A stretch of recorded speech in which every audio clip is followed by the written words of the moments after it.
নানা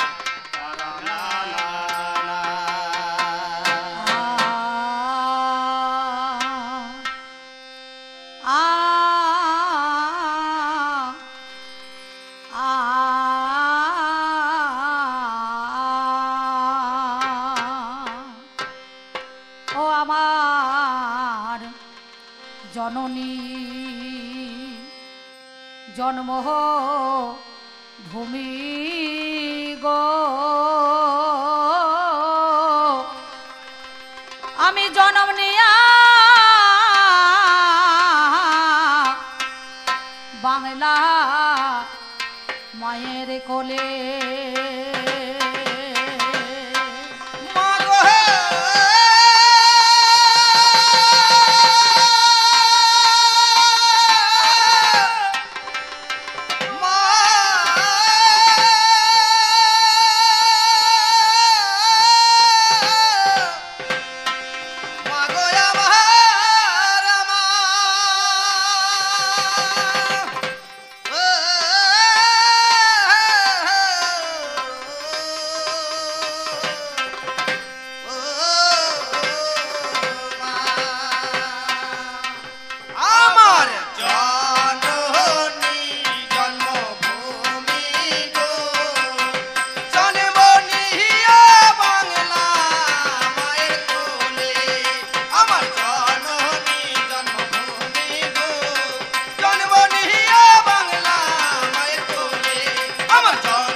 আমার জননী জন্মভূমি গো জনম নিয়া বাংলা মাতর কোলে।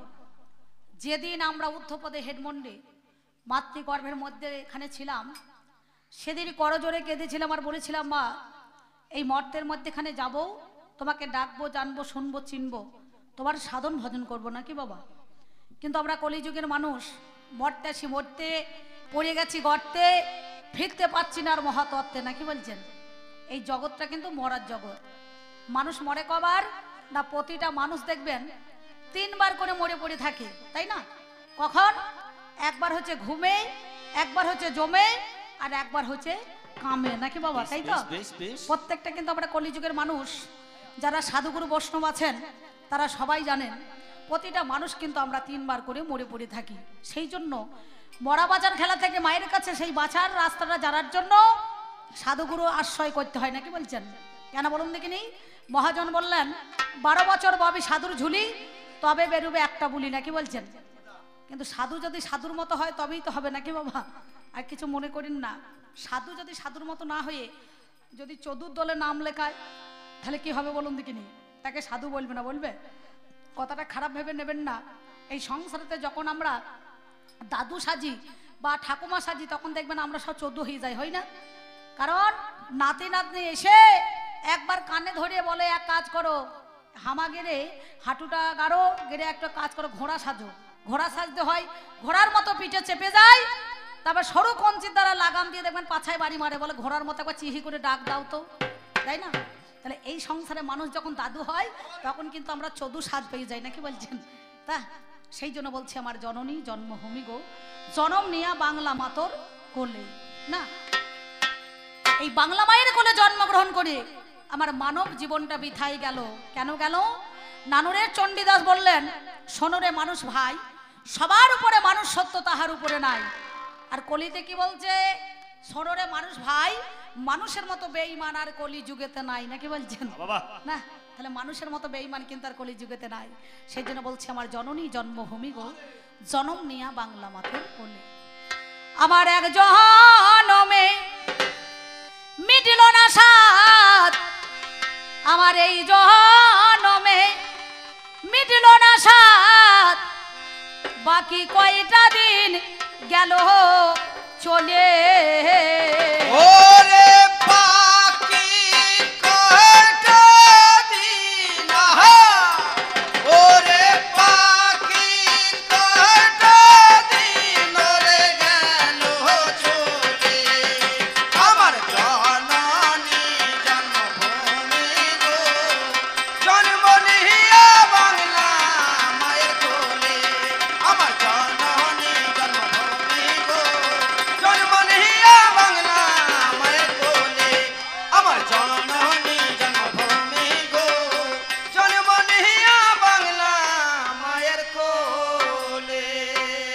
আমার মনে ছিল, দাদা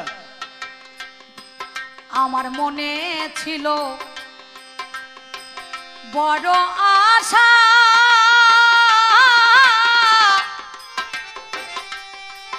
আমি সাধুর সঙ্গে বাঁধব বাসা। আমার মনে ছিল, ওই আমার মনে ছিল বড় আশা, ওই আমি সাধুর সঙ্গে বাঁধব বাসা। ওই দেখো মতি নারী মা ধরাইল নেশা, ওরে কুমতি নারী মা ধরাইল নেশা, এমন কুপথেতে চলে, এমন কুপথেতে চলে রে, কুপথেতে চলে আমার জননী জন্মভূমি গো, জন্মনিয়া বাংলা মায়ের কোলে। আমার জননী জন্মভূমি গো, জন্মনিয়া বাংলা মায়ের কোলে, জন্মনিয়া বাংলা মায়ের কোলে। আমার জননী জন্মভূমি গো, জনম নিয়া বাংলা মাতর কোলে। ওই দেখ করি আমরা কত রঙ্গ, আমার কোনটাই মা হলো না সঙ্গ। দেখো করি আমরা, ও দেখো করি আমরা কত রঙ্গ, ওই আমার কোনটাই না হলো সাঙ্গ। সদাই অসৎ পথে সঙ্গ, ওরে সদাই অসৎ পথে সঙ্গ, ওই দেখ কামিনী কাঞ্চন মিশে, ওরে কামিনী কাঞ্চনে মিশে, কামিনী কাঞ্চনে আমার জননী জন্মভূমি গো, জন্মনিয়া বাংলা মায়ের কোলে। আমার জননী জন্মভূমি গো, জন্মনিয়া বাংলা মায়ের কোলে। যিনি গানখানা লিখেছেন বাবা, আমাদের মধ্যে এখানে তিনি আর বেঁচে নাই। এই বর্ধমান জেলায় ভাতার থানার অন্তর্গত চড়ুইবেল গ্রামে ওনার বাস ছিলেন হরিসাধন দাস। তিনি নাচাইতে বললেন, মা আমি গাড়ি পেলাম, বাড়ি পেলাম, টাকা কড়ি পেলাম, সব কিছু পেয়েও শেষের দিনে আমার যে অর্ধাঙ্গিনী সেও কিন্তু আমার সঙ্গে যাবে না, নাকি বলছেন? তাহলে একা সে একা যায়, একা ছাড়া কারো যাওয়ার উপায় নাই। তাহলে শেষের দিনেই নাম যাবে আর প্রাণ যাবে, এছাড়া কেউ তো সঙ্গে যাবার নাই, নাকি বলছেন? তাই অধম হরি সাধনের এই মিনতি, যেন সুমতি নারীর হই মাপতি। হরি সাধনের, ওই অধম হরি সাধনের এই মিনতি, যেন সুমতি নারীর হই মাপতি। সেদিন কৃষ্ণ ভজনে করাবে মতি, ওরে কৃষ্ণ ভজনে করাবে মতি, আমার অষ্টপাশের বাঁধনে খুলে, অষ্টপাশের বাঁধন খুলে, অষ্টপাশের বাঁধন আমার জননী জন্মভূমি গো, জন্মনিয়া বাংলা মায়ের কোলে। আমার জননী জন্মভূমি গো, জন্মনিয়া বাংলা মায়ের কোলে, জন্মনিয়া বাংলা মায়ের কোলে। আমি আবার যেন আসি মা,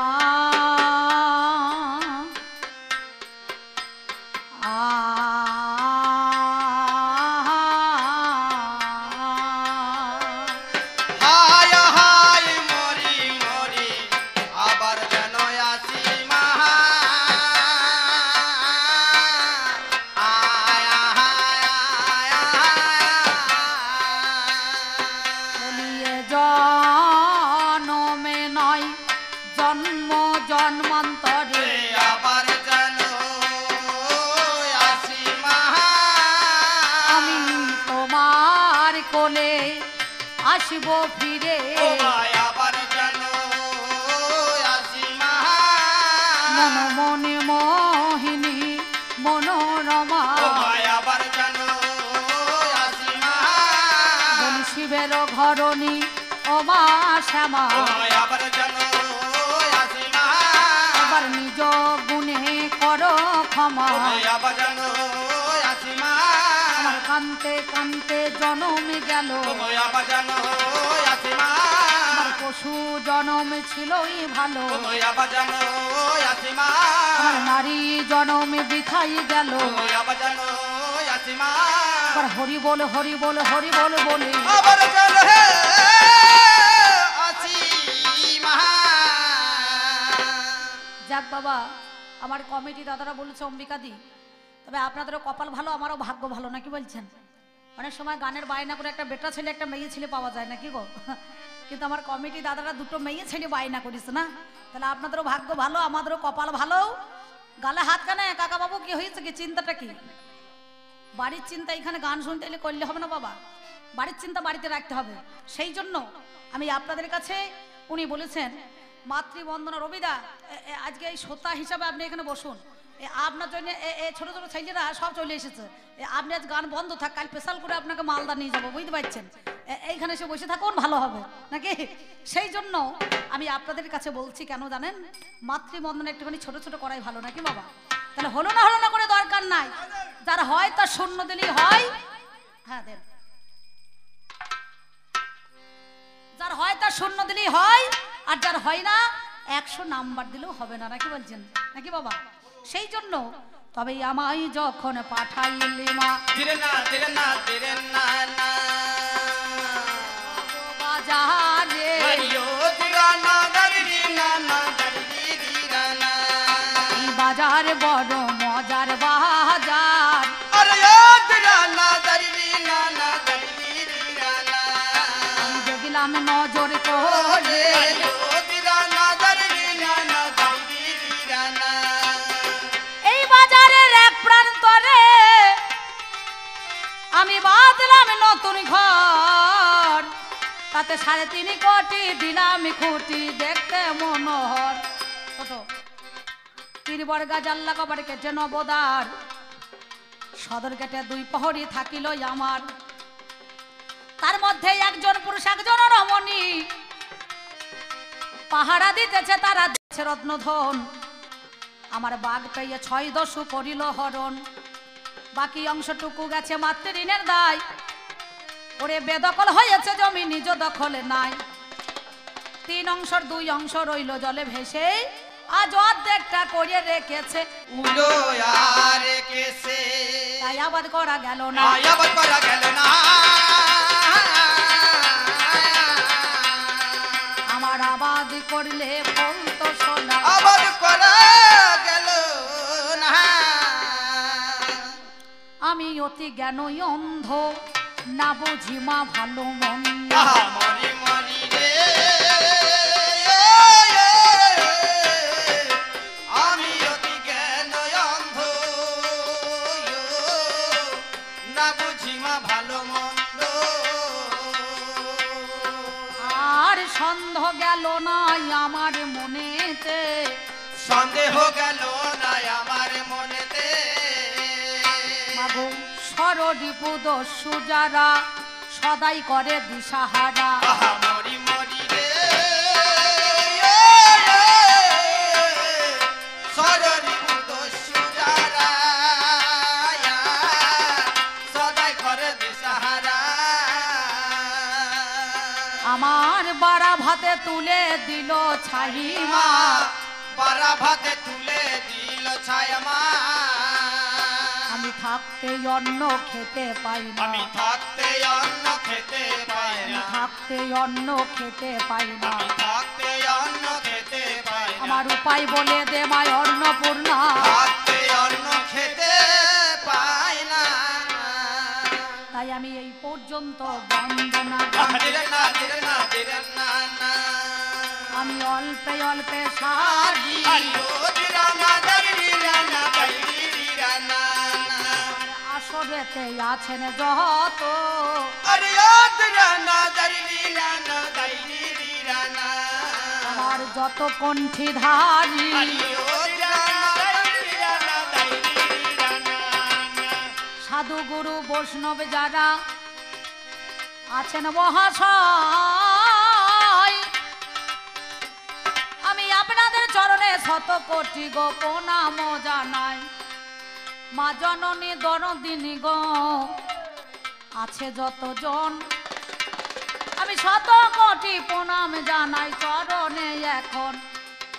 ভাই বন্ধু দ্বারা সুত যতই আপন জনা, আমি প্রীতি শুভেচ্ছা ভালোবাসা দিয়ে যাই তাদের 16 আনা।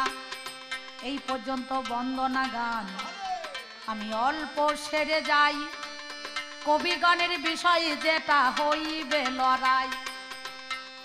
আমি ব্যক্তিগত অম্বিকা করি কবি গান, আপনারা জানি জনে আজ শুনে যান। এই অম্বিকা আর মধুমিতা দুইজনাতে কিন্তু গান হবে না বাবা, নাকি বলছেন? না, এই অম্বিকাতে আর মধুমিতাতে গান তো হবে না, এটা বিষয় বলো দিতে হবে, বিষয় বলো দিতে হবে, বিষয় বলো দিতে হবে, বিষয় বলো দিতে হবে। আমি জানাই কথাই আপনাদের তবে, বিষয় বলো দিতে হবে। তাহলে কবি গানের একটা বিষয় চাই। উনি একটু আগে এসেছেন, আমার গান ছিল কালকে, ওনারও ছিল। কমিটি সঙ্গে সঙ্গে তাল মিটি শরবত মসজিদ দুধের চা 4 বান্ডেল বিড়ি 2 প্যাকেট সিগারেট গরম মুড়ি সব ভাগাভাগি করে দিয়েছে, বুঝতে পারছেন? একটা দাদাবাবু বলছে দুটো মেয়ে ছেলে তো দুটো দলকে এক ঘরে রাখা যাবে না, একটু আলাদা আলাদা করে দিতে হবে। তাহলে ওনাকে একটা দলের মানে ঘর দিয়েছে, একটা আলাদা বাসা ঘর, আমাকে একটা আলাদা বাসা ঘর দিয়েছে। বাবা সত্যিকার কথা বলছি, এই দুটো দল কিন্তু দুটো ঘরে দিয়েছে, মানে আমাদের মধ্যে এখানে আলোচনা যাতে না হয়। কিন্তু একই হাঁড়ির ভাত খেয়েছি আমরা, একই তরকারি খেয়েছি, একই চা, সবই তো খেয়েছি, নাকি বলছেন? হ্যাঁ, তাহলে এর আগে কিন্তু দেখাশোনা হয় নাই।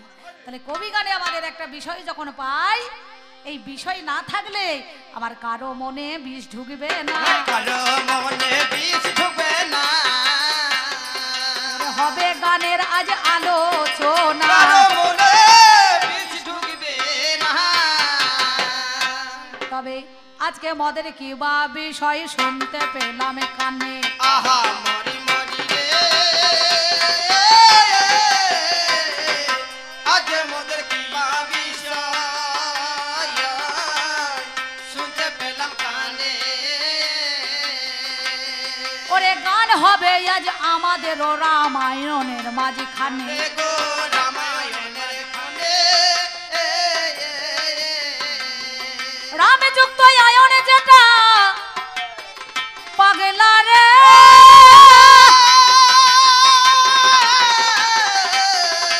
ওরে পাগলা রে, রাম যুক্ত আয়ন যার রামায়ণ হয়। ওরে বাল্মীকি মুনি লিখেছেন যেটাই আপনাদের জানাই, সপ্তকাণ্ড রামায়ণের মধ্যেখানে আমরা কি করি, আজ কুরুক্ষেত্রের মাঠে যেমন একদিকে পঞ্চপাণ্ডব অপরদিকে কৌরবের যুদ্ধ হয়েছিল, নাকি বাবা? তাই না? কতদিন হয়েছিল? 18 দিন, আমরা সবাই জানি, নাকি বলছেন? এই 18 দিনে যুদ্ধ হয়েছিল, 18 দিনের পর কিন্তু আর যুদ্ধ হয় নাই, নাকি? আর মহাভারতের মধ্যেখানে 18 দিনে হয়েছে, আর আজকে আমাদের মধ্যেখানে রাম রাবণের মধ্যেখানে কতদিনে যুদ্ধ চলতে পারে সেটাই একটু দেখা হবে, সেটাই একটু দেখা হবে। আমি জানাই কথাই আপনাদের তবে, একটু দেখা হবে। তাহলে একদিকে রাম আর একদিকে রাবণ। আমরা দুটো মহিলা শিল্পী এসেছি, মধুমিতা ব্যানার্জি আর অম্বিকা সাহাবি, ব্যক্তিগত সবাই জানেন। তাহলে এবার ধরুন এই মধুমিতাও নিজে নিজে সাজে নাই বা সাজবে না, আর আমিও কিন্তু না সাজতে চাইছি না। কমিটি দাদারা সিদ্ধান্ত করেছে আমাকে রামের ভূমিকায় আর ওনাকে রাবণের ভূমিকায়, বুঝতে পারছেন? আজ রাম রাবণে যুদ্ধ হবে, রাম রাবণের যুদ্ধ হবে, আমার রাম রাবণে যুদ্ধ হবে, রাম রাবণের যুদ্ধ হবে। এবার দেখাশোনা করতে হবে, রাম রাবণের যুদ্ধ হবে। রাম রাবণের যুদ্ধ। এবার কবি গানে একটা দেখাশোনা চাই, তাহলে কোথায় মদের দেখাশোনা, কোথায় আলোচনা? আমি আর ব্যক্তিগত নাই, অম্বিকা জানেন জ্ঞানী জনা, আমার নামে হয়ে গেল রামচন্দ্র জানি, আপনারা জ্ঞানী জনে জানেন মহাজ্ঞানী। সবার মাঝে ভাবের কথাই আপনাদের জানাই, আমি সত্যি কথা বলি। আজ জানেন মহাশয়, সপ্তকাণ্ড রামায়ণ আছে, লঙ্কাকাণ্ড, অরণ্যকাণ্ড, সুন্দরকাণ্ড, উত্তরাকাণ্ড। আমাদের মধ্যেখানে আজকে সেই লঙ্কাকাণ্ডের কিষ্কিন্ধা কাণ্ড নাকি বাবা? তাহলে আপনারা সবাই জানেন বাল্মীকি রচিত সেই রামায়ণ। তাহলে সেই রামায়ণের মধ্যেখানে আমাদের আজকে ওরে লঙ্কাকাণ্ডের মধ্যেখানে জানেন মহাশয়, যেটা বর্তমানে শ্রীলঙ্কা হয়ে গেছে। হাই শ্রীলঙ্কা নাকি? দেখবেন শ্রীলঙ্কার মধ্যেখানটা একটুখানি দ্বীপ আছে, আর বাদ বাকিটা সব লবণ জল, বুঝতে পারছো, সমুদ্র নাকি? সেখানেতে যাওয়া অত সোজা নয়, আপনারা জ্ঞানী জনে জানেন মহাশয়। তাহলে আমি হলাম রামচন্দ্র, যিনি আমার পিতা দশরথ রাজা হল, এই দশরথের পুত্রই আমি রামচন্দ্র। ভালো রামচন্দ্র, আমি রাম। আমরা চার ভাই হয়ে গেলাম আপনাদের জানাই। সবার মাঝে বলি কথা, মিথ্যা বলি নাই। ভরত, লক্ষণ, শত্রুঘ্ন আপনাদের জানাই। এবার রামচন্দ্র কোথায় এলো শুনুন আমার ঠাই। কোথায় এসেছে? পিতৃ সত্য পালনের জন্য রাম বনবাসে গেল।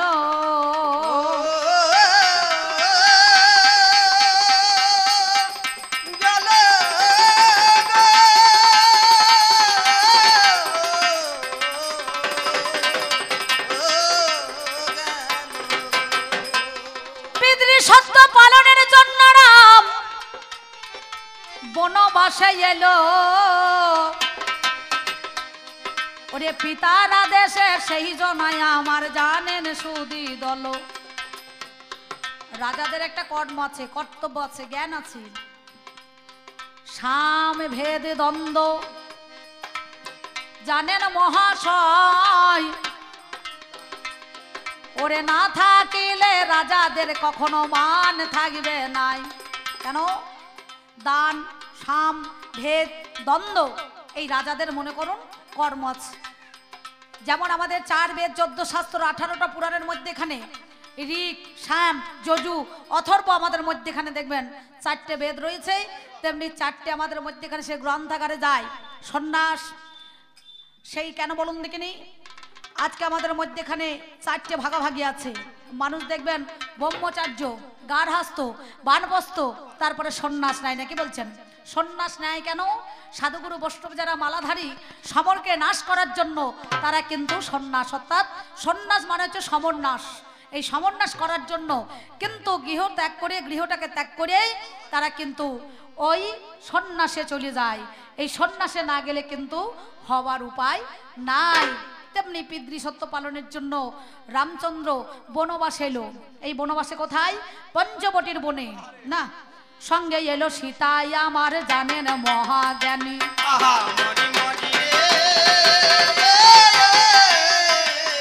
সঙ্গে এলো সীতাই আমার জানেন মহাজ্ঞানী। ওরে তার সঙ্গে এলো লক্ষণ ঠাকুর জানেন মহাজ্ঞানী। জানেন মহাজ্ঞানী। কেন? রাম যিনি রমণের কর্তা, লক্ষণ হচ্ছে লক্ষ্য বস্তু, আর সীতা হচ্ছে শেষ সত্তা। দেহকে লক্ষ্য করে শ্বেত বস্তুকে ধরে যেজন রমণ করতে পারে সেই হচ্ছে রামচন্দ্র, সেই হচ্ছে সীতা, আর সেই হচ্ছে ঠাকুর লক্ষণ নাম ধারণ করেন নাকি বলছেন না? এমন সময় এলো সীতা লক্ষণ রে জানি। এবার পঞ্চবটির বনে বাবা জানেন মহাজ্ঞানী। কুঠুরি নির্ণয় করে সেজনে ওরে হাই আমার বসবাস সেতা করে করে মহাশয়। এমন সময় কি হলো সেই জানেন মহাজ্ঞানী। ওই লঙ্কাটা গো কোথায় আমার শুনুন তার কাহিনী। পঞ্চবটির বনে যেটা গো জানেন মহাশয়, এটা লঙ্কার মধ্যেখানে স্থাবর রে হয়। সেইখানে পড়ছে দেখো জানেন মহাজ্ঞানী।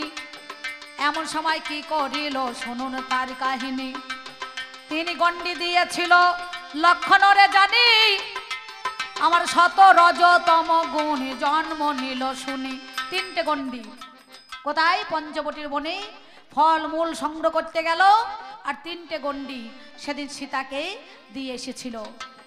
সীতাকে দিয়ে এসেছে, আর এমন সময় এক ব্যক্তি সাধুর পোশাক পরে জটা মাথায় বেশ ধরে ভবতী ভিক্ষাং দেহি বলে ওই পঞ্চবটির কুঠুরি নির্ণয় দরজাতে আমার সেজন বলো দাঁড়িয়ে পড়েছে। আমি জানাই কথা নয় তো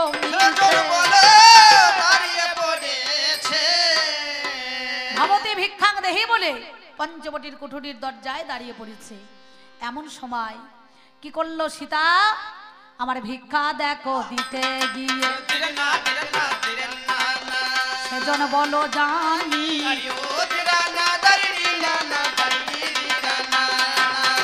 আপনারা জ্ঞানী জনে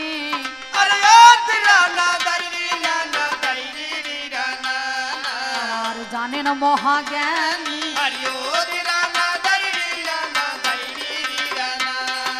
তারা দেখো ভিক্ষায় আমার দিতে গিয়ে হাই, কে জানি কে পুষ্পরতে করে তারে জানেন মহাশয়, ওই চুলের মুঠি ধরে তারে নিয়ে চলে বলো গেল। একজনা দিতে গিয়েছে বাধা, নাম যার জটায়ু পক্ষী জানেন সুধি দল। ওরে তার দেখো ডান দিকের ডানাটা সেজন ছেটে দেয়। এমন সময় পঞ্চবটির বনের মধ্যেখানে রামচন্দ্র কুঠিরির দরজায় এসে সীতা সীতা করেই আমার চিৎকারও করিল। সীতাই আমার না বাবা কি বলিব ভালো। এমন সময় দেখিবারে সেজন ওরে পাই, এই পঞ্চবটির বনে যেন নিস্তব হয়ে যায় আপনাদের জানাই। রামচন্দ্র সবাইকে জিজ্ঞাসা করছে, তোমরা জানো কি কোথায় আমার জানকী?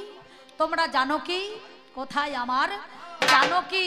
মানে সীতার একটা নাম হচ্ছে জানকী। জানকী তখন জিজ্ঞাসা করছে, তোমরা জানো কি কোথায় আমার জানকী? তোমরা কেউ জানো কি কোথায় আমার জানকী? সবাই কিন্তু বলতে পারছে না। এমন সময় লক্ষণকে জিজ্ঞাসা করিল, বলো বলো প্রাণের ভাই লক্ষণ, তুমি কি দেখেছো তা ভালো? ওরে যেদিকেতে যাই সীতা তার প্রমাণে রেখে দেয়। কি প্রমাণ? যতই অলংকার ছিল বাবাই আপনাদের কাছে তা জানাই, একে একে দেয় খুলে, রাস্তায় দেয় ফেলে। রত্নমণিহার যখন দেখাইল মূলে, লক্ষণকে বলে কি দেখে চিনতে পারো কার জিনিস হলো?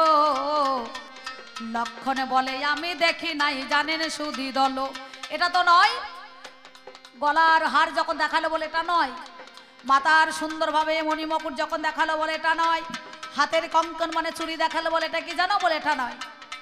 যখন পায়ের নপুর চরণে দেখিবারে দেয়, লক্ষণে বলে দাদা গই আমি তোমারে জানাই, এটাই আমার সীতা মাতার পায়ের নপুর, চরণের নপুর হলো। আমি তোমার কাছে বলি কথা গো জানেন সুধি দল।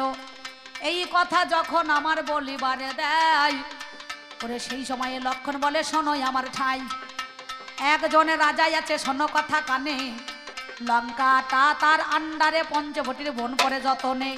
ওরে সেই রাজার কাছে আমার বিচার চাওয়ানো চাই, একটুখানি যেতে হবে দাদা সেই না লঙ্কায়। এই লঙ্কায় গিয়ে রাবণ রাজা আছে, তিলক বিজয়ী রাবণ রাজা, তিলকের রাজা। বলো তার কাছে বিচার চাইতে যেতে হবে বলো জানি,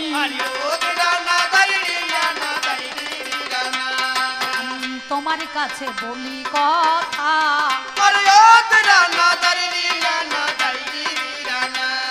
আমার রাম রঘুমণি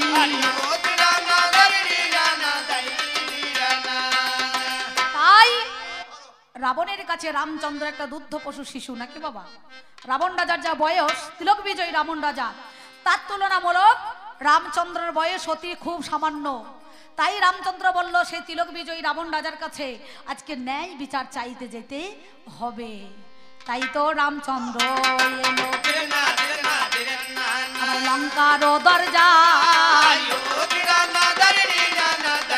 তোমার কাছে জানাইতে চাই, জানেন মহাশয়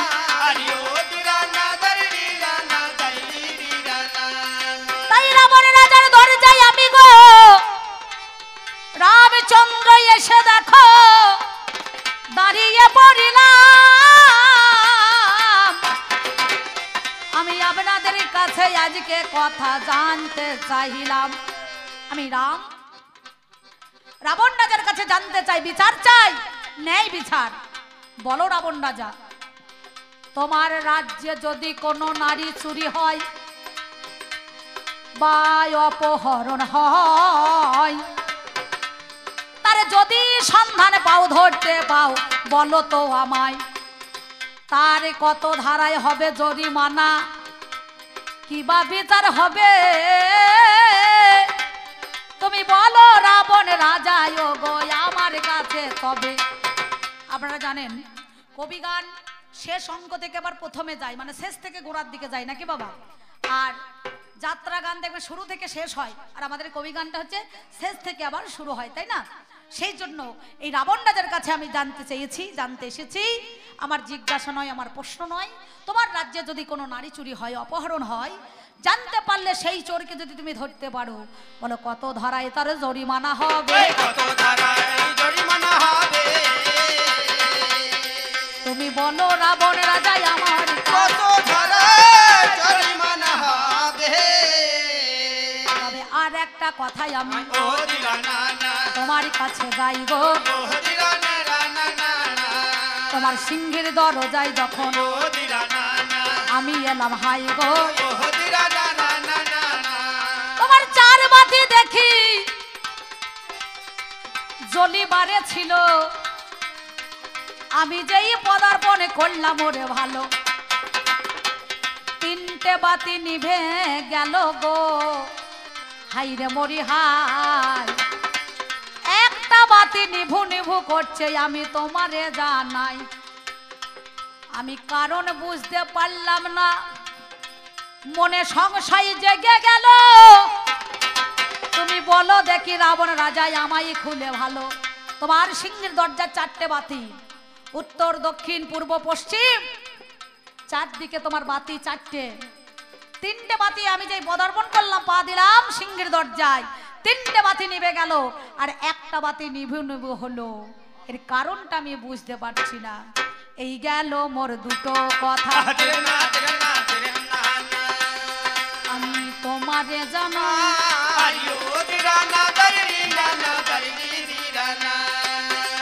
আর দেখছি তিনটে চেন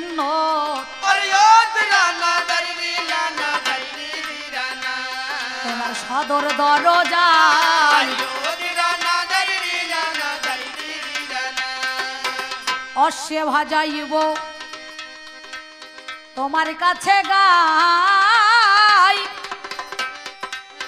এই তিনটে প্রতি চিহ্ন আমি দেখিবারে পাই, অশ্বে ভজাইব, অর্থাৎ ইব মানে কি গো, দেখবেন ইগো মানে কি আমরা বলি হাতি, অশ্ব মানে কি ছাগল নাকি বাবা, হ্যাঁ অশ্ব মানে অশ্ব মানে ঘোড়া, তাহলে আমরা বলি কি, আর সম্মুখে দাঁড়িয়ে আর একটা প্রতিচিহ্নত আছে যেটা হচ্ছে ছাগল, তাহলে তিনটে চিহ্নত আছে, একটা হাতি, একটা ছাগল, একটা ঘোড়া। এই তিনটে প্রতিচিহ্নত কারণটা কেন, এত সুন্দর তোমার দরজা, সেই দরজার মধ্যেখানে কারো ছবি থাকবে, ভালো ভালো ছবি, কিন্তু সেই তিনটে চিহ্ন তুমি সামনে কেন দিয়ে রেখেছো,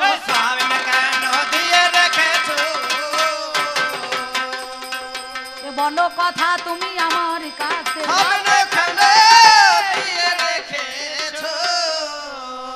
আমি কানতে কানতে যখন সীতার সন্ধান করতে চাই, আসছি এমতো অবস্থায় দেখলাম ওই সমুদ্রের জলে একটা রমণী রাম নাম করতে করতে সেজন্য নিজের জীবনটাকে বিসর্জন করতে চাইছে। এই রাবণ রাজার রাজ্যতে থেকে সে রাম নাম করছে কেন বলো? সেই নারীটাকে বাবটে তুমি বলো তো আমার, ওরে তোমার কাছে চারটে কথা,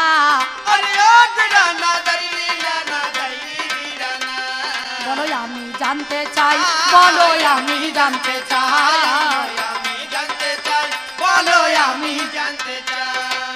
ও মা, আমার কথাটা বুঝতে পারলাম তো? মেয়ে ছেলে আজকে রাম রাবণ পাল্লা, বুঝতে পেরেছো? আমি রামের ভূমিকায় দাঁড়াইলাম। চারটে বাতি জ্বলছিল, আমাকে দেখে 3 বাতি নিভে গেল, আর একটা বাতি নিভু নিভু হচ্ছে। যেন বলো না ধর্মত্ব কাম মোক্ষ, এর বাইরে কি আছে রামায়ণের মধ্যেখানে সেইটা করবে আলোচনা।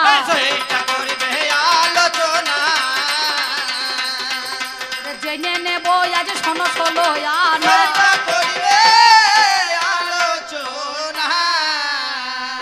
ব্যাস, আর কথা কিছু বলবো না। প্রথমে এসে শুধু শুধু ঝগড়া হয় না নাকি বাবা? একটু গায়ে গা লাগিয়ে ঝগড়া করতে হয়, গালাগালি গালাগালি গালাগালি, তারপরে তো দলাদলি, তারপরে ঠেলাঠেলি, অবশেষে মারামারি হয়, ছাড়াবার লোক আর কেউ থাকে না থাকে। হ্যাঁ, তাহলে সেই জন্য আমি আপনাদের কাছে যতটুকু পারলাম প্রথম পালাই দিলাম। সেই জন্য আমার জননী জন্মভূমি গো, জন্মনিয়া বাংলা মায়ের কোলে, আমার জননী জন্মভূমি গো, জন্মনিয়া বাংলা মায়ের কোলে। এই লঙ্কা একটা আজব দেশ, বর্তমানে যেটা শ্রীলঙ্কা হয়ে গিয়েছে, সেই শ্রীলঙ্কার মধ্যেখানে আপনারা কেউ যেতে পেরেছেন? হ্যাঁ, ছোট্ট বড় একটা দ্বীপ, একটা বাস, মানুষ বসবাস করে সেইখানে, চারিদিকে জল, লবণ জল। সেই লবণ জলের মধ্যেখানে মানুষ থাকে কেমন করে আমি তো বুঝতে পারছি না। সেই জন্য যাওয়ার সময় বলছি শোনো, ও সেতাই নি গমে ডালে রসের কলি, ও সেতাই নি গমে ডালে রসের কলি, ওই দেখ আছে সাধকের কাছে আজব রঙের ফুল ফুটেছে আজবের গাছে, আজব রঙের ফুল ফুটেছে আজবের গাছে, আজব রঙের ফুল ফুটেছে আজবের গাছে, আজব রঙের ফুল ফুটেছে আজবের গাছে, আজব রঙের ফুল ফুটেছে আজবের গাছে। সেথায় আজবে গাছের রসের কলি, ওই দেখ আছে একজনের রসের কলি, জানি সেটা সাধকের কাছে আজব রঙের ফুল ফুটেছে আজবের গাছে, আজব রঙের ফুল ফুটেছে আজবের গাছে। আজব রঙের চার ফুল, ওই দেখ ডাল ছাড়া তার পাতায় আছে, আসমানে তার মূল, আর ডাল ছাড়া তার পাতায় আছে, আসমানে তার মূল। আজব রঙের চার ফুল, ওরে ডাল ছাড়া তার পাতায় আছে, আসমানে তার মূল, আর ডাল ছাড়া তার পাতায় আছে, আসমানে তার মূল। আবার মূল থেকে শিকড় নেমেছে, ওরে মূল থেকে শিকড় নেমেছে, আজবের সর্বস্থানকে ঘিরেছে। আজব রঙের ফুল ফুটেছে আজবের গাছে, আজব রঙের ফুল ফুটেছে আজবের গাছে, আজব রঙের ফুল ফুটেছে আজবের গাছে। আর এক ফুলেতে ব্রহ্মা রয়েছে, আর এক ফুলে বিষ্ণু সেজে বিরাজ করিছে, আর এক ফুলে বিষ্ণু সেজে বিরাজ করিছে। এক ফুলেতে ব্রহ্মা রয়েছে, আর সবুজ ফুলে বিষ্ণু সেজে বিরাজ করিছে, আর সবুজ ফুলে বিষ্ণু সেজে বিরাজ করিছে। ওই আবার শ্বেত ফুলেতে রয় মহাদেব, ওই আবার শ্বেত ফুলেতে রয় মহাদেব, ওই দেখ শ্বেত ফুলেতে রয় মহাদেব, আজবের সর্বস্থানকে ঘিরেছে। আজব রঙের ফুল ফুটেছে আজবের গাছে, আজব রঙের ফুল ফুটেছে আজবের গাছে, আজব রঙের ফুল ফুটেছে আজবের গাছে।